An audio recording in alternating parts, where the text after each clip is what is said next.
বজাৰৰ অভাৱত ৰঙালাও খেতি কৰি লোকচানৰ সন্মুখীন হৈছে উদালগুৰিৰ উত্তৰ অঞ্চলৰ কৃষক ৰাইজ। কম মূল্যত বিক্ৰী কৰিবলগীয়া হৈছে ৰঙালাও। জিলাখনৰ বালিপৰা, ভেহুগুৰি, খৈৰাবাৰী আদিকে ধৰি কেইবাখনো গাঁৱৰ কৃষকসকলে গাঁঠিৰ ধন খৰচ কৰি কৰা ৰঙালাওৰ খেতি এতিয়া পচিছে ঘৰতে।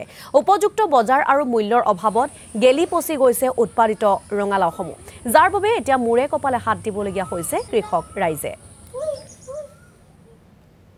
এইখিনিলৈকে গোটেইখিনি অঞ্চল আপোনাৰ কৃষি জীৱিত এলেকায় কৃষিৰ ওপৰতে নিৰ্ভৰশীল। তাৰপিছত এতিয়া আপোনাৰ আমি ৰঙালাও মোটামুটি 1000-1200-1500 বিঘামান হৈ যাব। এতিয়া আমি কৰি কেনে উচিত মূল্য আমি পোৱা নাই। উচিত মূল্য নোপোৱাৰ কাৰণে মালখিনি আমি উঠাই আনি থৈ দিছোঁ ঘৰত। থৈ দিয়াৰ পিছত এতিয়া পচাই আছে, এতিয়া চাইছে আপোনালোকে পেলাই আছোঁ। আমি এতিয়া ডেইলি 1-1.5 কুইণ্টেল 2 কুইণ্টেল পেলাই আছোঁ। আজি 15 দিন হ'ল পেলাই আছোঁ। উপায়তো নাই। এতিয়া আমি কি কৰিম? এতিয়া বেপাৰী আহিলে আপোনাৰ 4 টকা 3 টকা দাম মাতে, তথাপিতো আকৌ নিজে যায় গাড়ী লোড কৰি দিব লগা হয়। এতিয়া সেইটোতো খৰচটো আৰু বাঢ়ি যায়।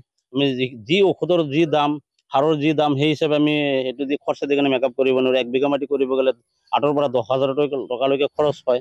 সেইকাৰণে আমি আৰু এতিয়া উপায় নাই, কি কৰিম? মোটামুটি 1000-1200 বিঘা মাটি লাও খেতি কৰা হৈছে। ৰঙালাও অৱস্থা এতিয়া ধৰক বানপানীৰ নিচিনা পানীৰ তলতে পৰি আছে। এতিয়া আমাৰ নিজৰে লাও এতিয়া চাওক এনেকৈ আমি সদায় 1 কুইণ্টেল 1.5 কুইণ্টেল মাল পচি আছে।